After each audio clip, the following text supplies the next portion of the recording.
With me now is Jordan Dane. She is an Oklahoma author. She was on previously because she made quite a big splash with her first book. Now, most people spend years and years and years to become an overnight success, and I know you've worked very hard on your writing, but not too many people splash out with a three-book contract suggested by the publisher.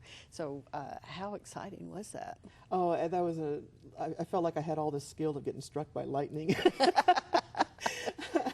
Actually, you know, it seemed like I was an overnight success, but I worked really hard. I started out in 2003 and then sold 3.5 years later, which was fairly fast, I think, by most people's standards. But I was working my day job at the time, and now I'm writing full time, which was an amazing thing because of how this hit and what happened. My book sold in auction, and Avon HarperCollins was the winner.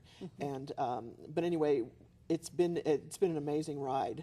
And while I was waiting, I knew I was going to have to finish a couple of books, but I said, you know, that it's 2 years that my release date is going to come, and I need to be able to write some more, and I needed to have something to do. So I asked for 3 more books, and so I had a contract for 6 books without 1 book being on the shelf. So that was pretty amazing. Right. Well, it certainly committed you, didn't it?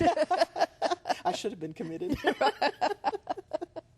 Well, part of this came about, and I know we're kind of repeating ourselves, but it's been some time since you've been on, but part of it is because, like any person who really wants to become a writer, you're part of a writers group and you participate, and you know published authors who also participate in that group, and that's the kind of thing that really helps, especially today. Right, and I networked with, I took this like a business, and I researched what was selling, but I also figured I needed all the help I could get, so I looked at which local groups were here, and the Romance Writers of America was who I had latched onto, and because romance was such a big seller, and it still is, it's a very strong genre, but I didn't have a lot of it on my shelves at the time. I developed an appreciation for it. But I write crime fiction, so I wanted to be able to learn the craft from people who did it and added that emotional value that romance can sometimes bring to your books.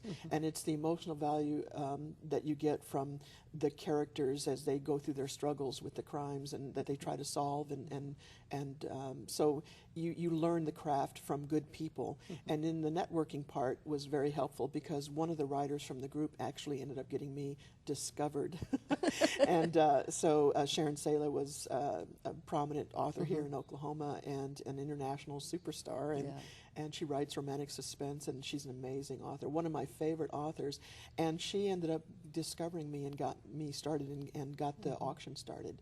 So it was a pretty it was very a great thing for me to be hooked into a local writers group for that reason. Well, and I think a lot of people don't appreciate how many really great authors there are here in Oklahoma.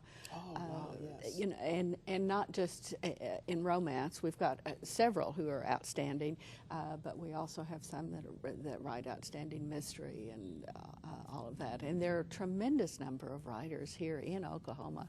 I think we're second in the nation for authors per capita. That's what I was hearing. That was amazing. And I know somebody from the Daily Oklahoman was mentioning that the there's like 50 some authors just in Edmond alone, you know, where I live. So I thought that was great. Yeah. So buy Oklahoman. Buy Oklahoman. You buy food made in Oklahoma, buy books written in Oklahoma. And it's such a great, inexpensive holiday these days with the times being so hard and the economic woes that we have. But buying a book can be an adventure, you know, for relatively low amount of money. So it's a good investment. Right. And you are here to talk about the first book in your second trilogy. Yes. And this is Evil Without a Face. You've got new heroines and the whole thing. You've got a bounty hunter who sleeps with a Colt python. It's not a snake. It's a weapon. Right.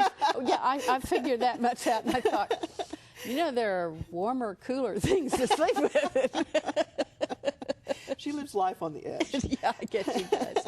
Well, she's a bounty hunter, but she ends up looking into internet pedophiles and child abusers, and that's what brings the former NFL quarterback. I'm looking at this because I'm trying to remember, like you sometimes, the name. Okay. I remembered NFL quarterback, and he lives in Alaska, but she's based in Chicago.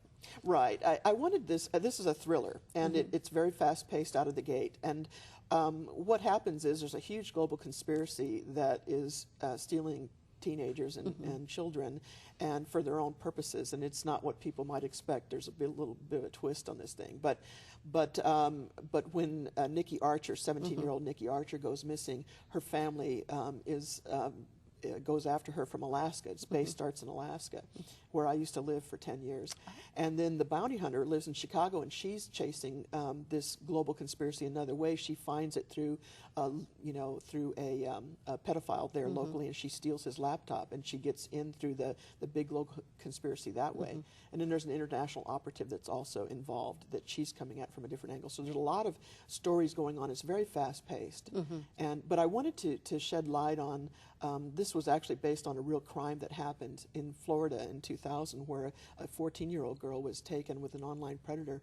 And it was an amazing story when you did the research behind it, because this man manipulated adults, law-abiding adults, into doing his bidding, and they didn't know what pieces they were working on, but they got this girl out of the country. She didn't have a passport. And I wanted to kind of shed light on online predators' tactics and whatnot. So when I get on blogs and talk about this book, I also talk about internet safety for kids.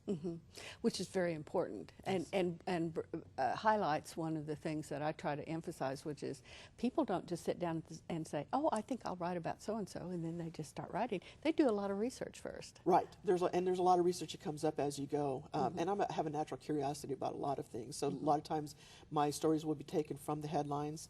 And I'm always working. You know, it's like a writer never stops. Their brain doesn't stop. and we're always a little bent and twisted, at the same time. So I'm always thinking of angles, and this is just one of those things. And this story just intrigued me from the beginning, and I wanted to do my take on it. So I started it in the place I was familiar with, which was Anchorage, Alaska, and actually it's a small town outside of Anchorage called Talkeetna. And I was just up there recently for a writers' conference, and we took pictures, and I have pictures on my website of the venues that I picked and all that, so that it gives added benefit to the reader. Once they finish the book, they can go out there and see what I used as the locations. Okay.